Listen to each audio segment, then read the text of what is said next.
Honda's hybrid combines the best of petrol and electric in perfect union. The all-new hybrid range. Honda, the power of dreams.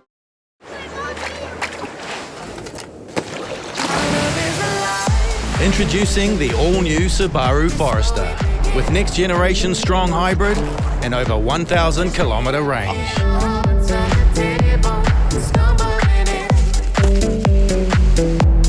The all-new Subaru Forester. Get ready to own the road and conquer the wild. Have it all-wheel drive with Subaru.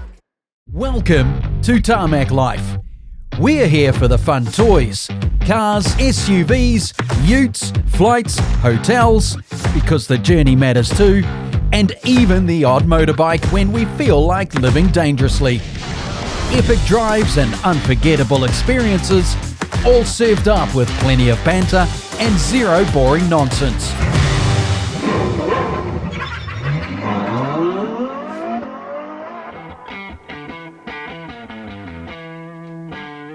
On tonight's show, BMW combined practicality and performance with the M5 Touring.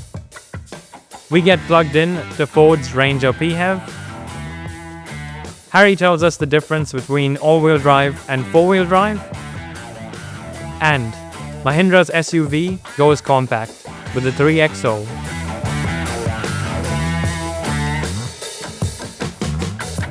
Kia ora and thanks for joining us. In the news this week, Ford have unveiled their universal EV platform and they're calling it a Model T moment. It's a very bold move that shows how big of a disruption the Chinese brands have been making to the market, right? And as the old saying used to go, you can have it in any shape or size, so long as it's an EV.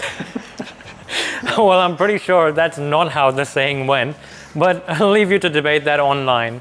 For now though, Harry and I had our own Model T moment.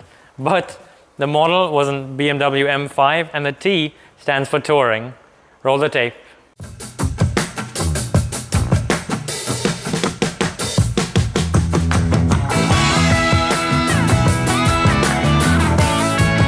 Because I'm presenting, of course we have to do a history lesson first, right? So 1984 saw the first generation M5 come out, but we didn't officially get a Touring until about 1992 with the second generation car. And then the second time ever that a Touring was introduced was in the early 2000s with that E61, of course, with its infamous V10 engine. Out of 7 generations of M5s, only 3 have been Touring. So you can see that all the sort of bumpers are more aggressive, the arches are so much flared out over the side, and then of course the LED headlamps and things, again, so aggressive. And a performance car like this needs to have the kind of rubber and wheels to complement it. On this particular car we have the M-spoke wheel package, so 20 inches over here, the carbon fiber mirror caps there as well. Obviously the big talking point here is the fact that this is a Touring, so you'll note there's no sedan boot, it's got this hatch instead, and the addition of that just makes it infinitely so much cooler, because of course we all know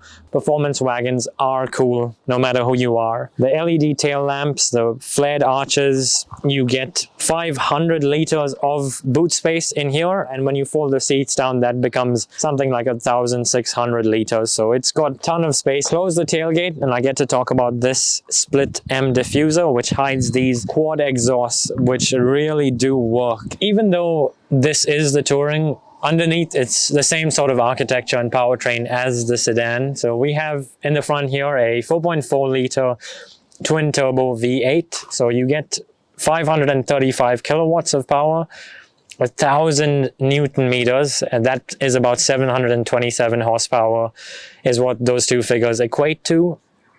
Despite the fact that this thing weighs more than an X5, more than many other cars, more than Dave even, it'll do 0 to 100 in 3.6 seconds somehow. And that comes down to its party trick, which is its plug-in hybrid or its EV powertrain. It has not just this petrol engine in the front, but it's also mated to an electric motor which comes from an 18.6 kilowatt hour battery. But obviously this is not the kind of car that you buy for fuel efficiency and carbon emissions and all of that stuff. You buy it for its performance. As usual, for starters, you have to have a look at these seats. In this specific configuration here, they are this beautiful Kyalami orange color that extends to the door cards as well and really amps up the interior while still working really well with this spectacular green color that we have on the outside. In terms of other niceties, you get one massive uninterrupted sunroof that really elevates the amount of light that gets into the cabin. Alongside all of that, you get this super funky LED bar that goes from all the doors and across the dashboard that really changes and flicks around depending on lighting conditions and the driving modes that you are using. So by using this amazing rotary knob down here, or even the touch screen, you can flick between the different widgets that will be in your home screen. In this case, of course, including the amazing green M5 Touring. You will have a specific M lap timer that does exactly what it says on the tin. It will allow you to time your laps if you ever take your M5 to the track. One of the things that BMW has been doing with the M PHEVs is that they want to unlock a lot of performance with it. And for that, you can customize more of it if you come to the driving settings. There is this menu here that, yes, will feel a little bit overwhelming at first, but once you set and forget, you can get a lot of the things really tailored to your driving style.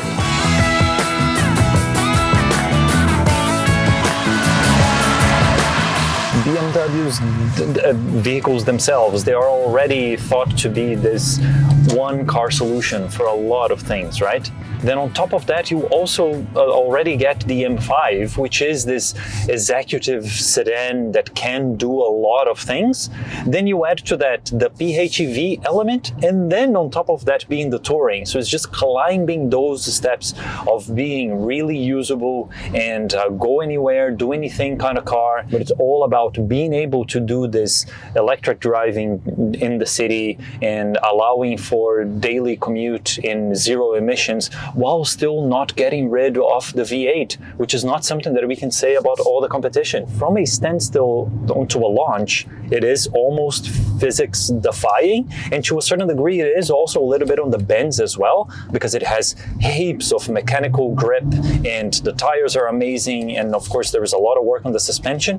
But where it starts to show a little bit of its weight is as you are trying to change directions really quickly or coming to a stop. But then again, you think about, yes, this was set up for safety, but the way this car can handle and corner even around these wet, tight turns that we're going around today, and then it just goes to show you that how much this is not just a luxury car, it's not just technology heavy, but it's also so performance heavy, as is true to the roots of being an M5. So while they've done all this stuff to try and improve the emissions, they have not forgotten about that performance aspect.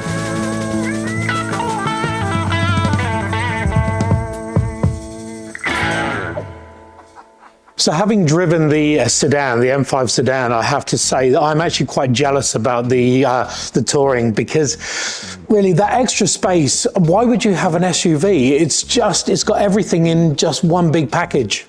I've got to say, I for one am really glad that BMW brought out the Touring, because first time around, these two had the M5 sedan without me. So thank you, BMW. Yeah, and this just shows that not all PHEVs are made the same. Because now, Dave once again rubs one of these holidays in front of us by going to Australia to try out the new Ranger plug-in hybrid after the break. I was working! The unconventional has arrived. Smart. Styled by Mercedes-Benz.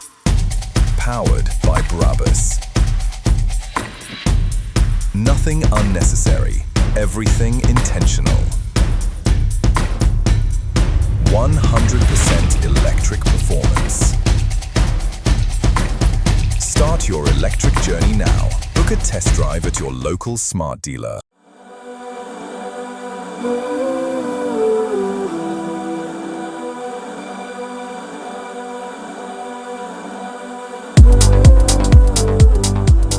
Today we're in Melbourne checking out the new Ford Ranger PHEV.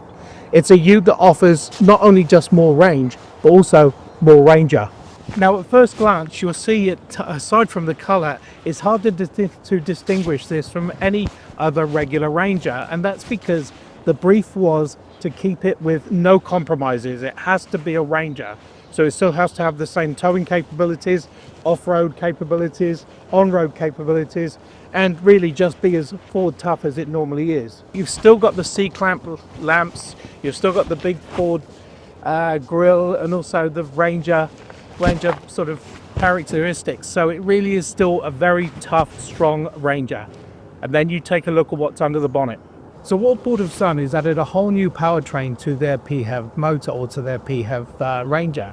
And what that consists of is a 2.3 litre EcoBoost petrol engine, a 75 kilowatt electrical motor, and an 11.8 kilowatt hour battery. So together, all mated to a 10-speed auto transmission. And what that gives you is 207 kilowatts of power and 697 newton meters of torque. The added bonus is 2.8 litres per 100 kilometres in terms of efficiency, and 66 grams of CO2 per kilometre. What it also has is 43 kilometres of EV only range, so that means you've got zero emissions too.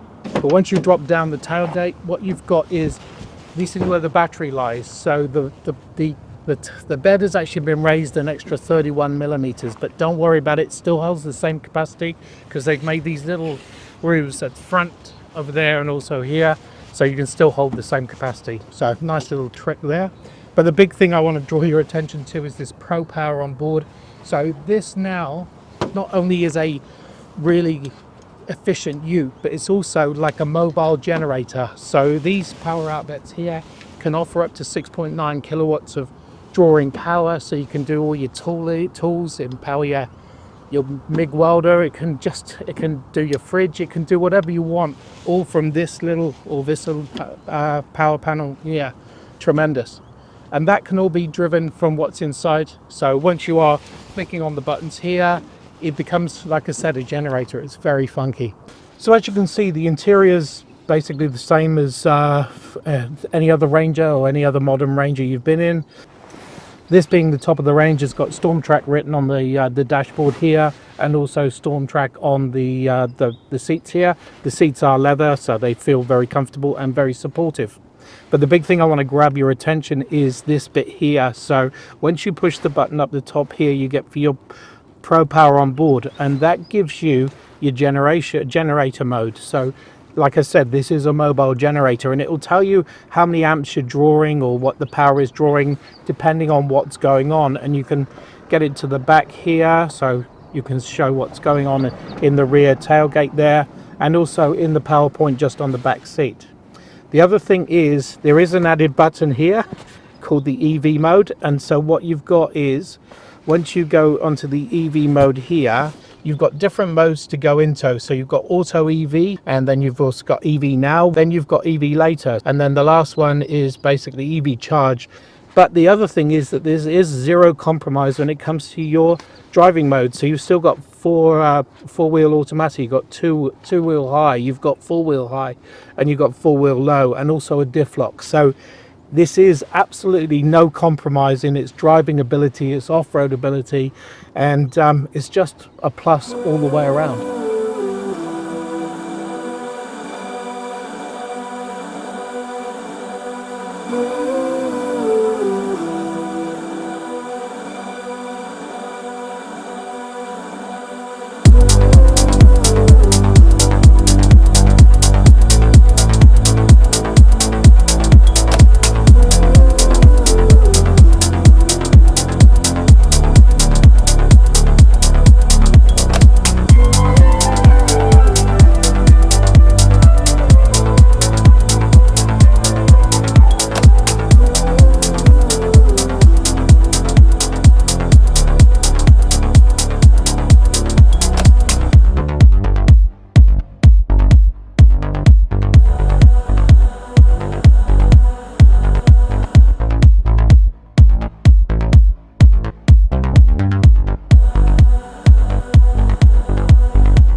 So there you go, the new Ford Ranger PHEV. Zero compromises in terms of its, I don't know, tried and trusted ability both on and off-road. But now it's got better fuel efficiency, zero emissions out of the exhaust. And it's also an on-road or mobile generator. What could be better when it comes to being a work and play partner? Okay, so the marketing material might say that they've managed to give you an electrified Ranger with no compromises, but in a real off-road situation, did it feel like a proper Ranger? Actually, we put it through a big test, and the whole area out there is so good and wild in Australia. I mean, even just the cities, but we won't go into that. But it didn't compromise at all. The engine only cut in when the battery couldn't quite do what it was supposed to do, and you didn't feel it. It just did it seamlessly. So I would say you're right, there is no compromise between it. It is a true off-roader and a true Ranger with a plug. So we just talked about one very robust off-roader, and one of the things that makes for a robust off-roader is a proper four-wheel drive system. But do we know the difference between this and all-wheel drive? That's the topic of tonight's Tarmac Torque. All-wheel drive versus four-wheel drive might be the most confusing topic in the auto industry. And what better place to go into more detail and finally clear things out? Let's start with AWD, or all-wheel drive. And yes, it means that you can send the power to all four wheels, but it happens mostly automatically. Some of these all-wheel drive systems will send power to all four wheels at the same time, whereas a few others will always prioritize one axle and then send the power to the other axle when they sense slip in that first axle. This is done either via a clutch pack or a center differential, so it keeps things very user-friendly for the driver. The main thing here is to keep the setup very simple. Many of these cars are just set and forget. They focus on everyday capability, especially when conditions start to get a little bit dodgy. And exactly because of this set and forget mentality, this is the setup that we usually find in family-friendly or family-specific kind of cars, like SUVs, station wagons, or crossovers. But now 4x4, four-wheel drive, or 4WD. Whichever name you want to use, this is for the tough one. This is the one that you will find in big utes, trucks, or proper off-roaders. Instead of this clutch pack or the center differential you find on the AWD cars, most often you will find a transfer case in these setups that, yes, still prioritizes one specific axle, mostly the rear one, but it allows you to properly select what mode you want to use. You usually start with 2 high, which will use that first axle, and then you can use that for the open road, and then you can go into 4 high, usually for high-speed gravel or for slightly looser surfaces, and then you have 4 low, which is then the one that you will use for a surface such as this one here, loose pebbles or sand or very challenging situations that would require you to really maximize the traction that you can get. And one of the most important things on top of that is the ability that you sometimes get to properly lock either of those differentials, allowing the 2 wheels on that axle to spin at the same speed. And that will be a godsend if one of those wheels is on the air while we are off-roading. One thing that is important to note about the 4x4s is that many of these modes are very case-specific, so you wouldn't necessarily be using low range while going for a higher speed motorway, for example, or even if you are on a windy bit. It can lead to very expensive mistakes when using these modes. So then, in the actual real world, what you get is that AWD is again that set and forget kind of setup. You can use it in the rain, loose gravel, or sort of slippery surfaces, and you just don't have to worry too much. The car will figure most of it for you. 4x4, on the other hand, is really for the tough work, for the tough conditions, is where you want to have the most control about how you want to put the power to the ground so that you can get out of that super sticky situation. And yes, some manufacturers are really blurring the lines between the two systems today, having a few AWD systems that allow for a lot of customization in regards to its traction, while also having a few 4x4s that have an auto setting that will do a lot lot of the work for you. But to really nail it down, the AWD systems are usually for on-road traction, and the four-wheel drives are then the ones that will really get you the distance where you are going off-road. And remember, none of these systems, regardless of how good and how competent they are, will ever replace having proper tires so that you can put that power to the ground and, most importantly, drive into the conditions. Well, I just feel so much more informed now. But the big takeaway for me is if you're going to go off-road or seriously off-road, you need a four-wheel drive or a 4x4. Interesting. But now for an SUV that is much more at home on roads, we review Mahindra's XUV 3XO after the break.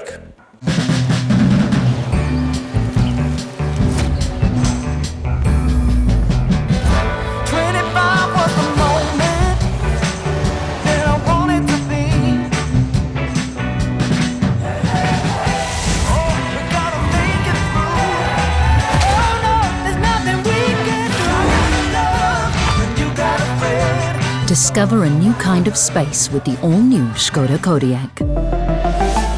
Škoda.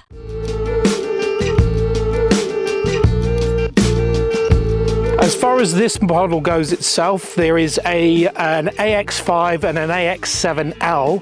The AX7L, which is this one, is the top of the line, so it does come with all the fruit that it can come with, and it is actually very well spec'd for this sort of size category. Looking around the front here, you've got this nice blacked out grille with the Mahindra. They call it a two-peak or twin-peak logo. Looks like a butterfly or a bow tie, but there you go. And also some distinctive looking DRLs around here. So it's got quite a modern face, but a very unique face that you're not going to miss in a car park. And also look at this trim around the arches and along the sill, so giving it that sort of rugged crossover look.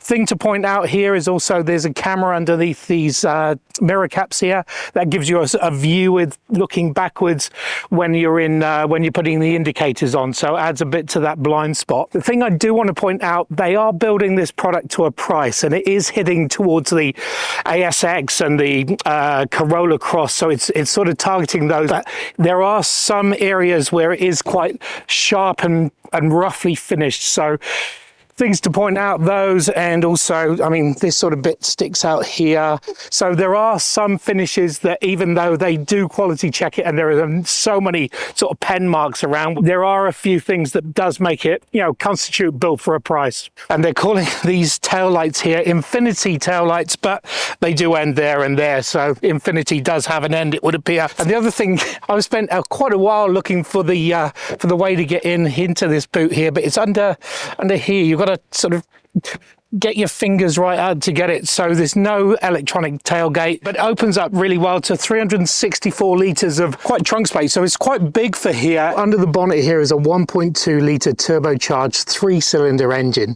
mated to a 6-speed Aisin gearbox. Together it provides 82 kilowatts of power and 200 newton meters of torque, and also when it comes to fuel efficiency, around about 6.5 litres per 100 kilometres. Now, I'm reliably informed from my Indian friend, who's not biased obviously, is that it will go 0 to actually it's not 100, it's 0 to 60 in 4 point something seconds. So but it doesn't shift that really fast. It just gets up to the top speed and does it well, and actually drives very well. What Mahindra have done is basically go through the tick box of options basically and tick everything for this AX7L. And on the inside here, firstly you get that sky roof, which is their trademarked sunroof if you like. You get a 7-speaker Harman Kardon audio system with a subwoofer as well, and lots of different audio experience modes through the infotainment screen. The seats are leatherette. They've put that leatherette material across the dashboard as well. You get dual zone climate control. The list goes on and on. It is very well equipped in here. Fit and finish generally is pretty good. Yes, of course, it has got plenty of rough, scratchy plastics all around, but again, this is a affordable car, so that sort of thing is perfectly acceptable. The home screen is rather simply laid out. You've got everything up there, and note the connectivity as well. Android Auto, Apple CarPlay, both wireless. You can access your different drive modes by a shortcut button down here, which changes the look on the screen there. So it's got zip, zap, and zoom. Basically what those are, zip is a city friendly or urban friendly mode, while zap is the more sort of open road motorway driving kind of thing.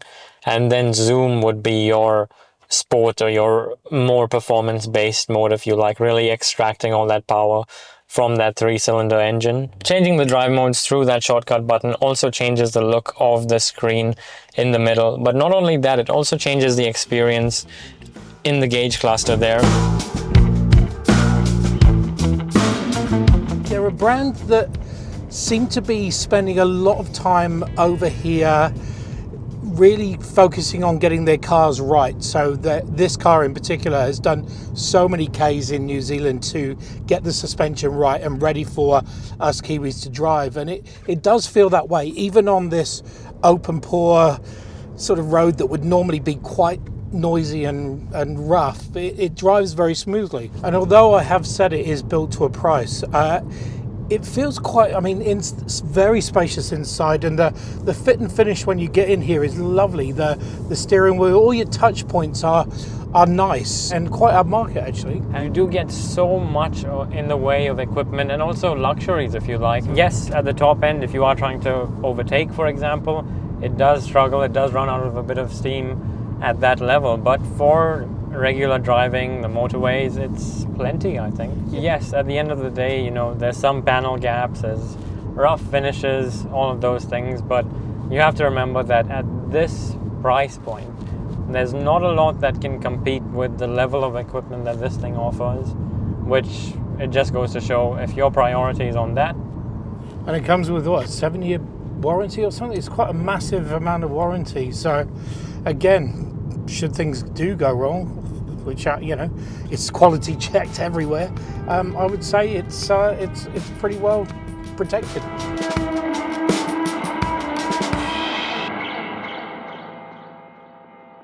Not bad. Just look at that spec sheet. Not too long ago, to get a car that had so much going for it, you actually had to go for a big luxury car. That's impressive.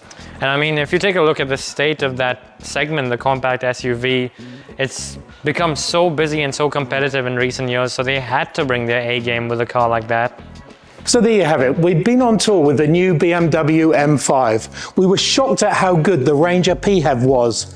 Mahindra have brought their A game as far as their compact SUV goes, and in true pretty the damn fool A-Team style, Harry taught us the difference between all-wheel drive and four-wheel drive. See you next week.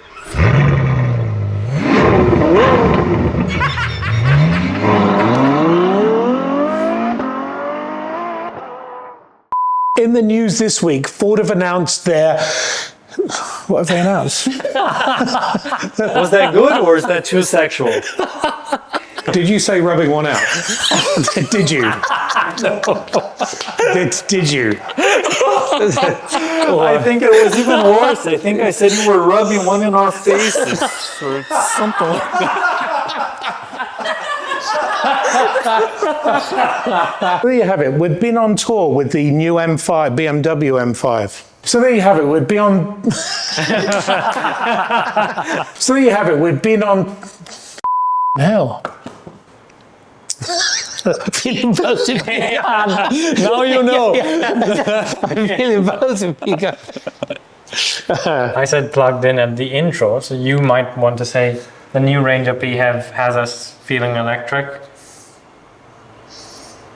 No, it's horrible. So then, in real world terms, Composure. Harry has shown us the difference between four-wheel drive and all-wheel drive. See you next year. See you next week. On tonight's Blooper Show. Choose what brings you joy. Choose adventure. Choose something extra. Choose to live large, even when driving small.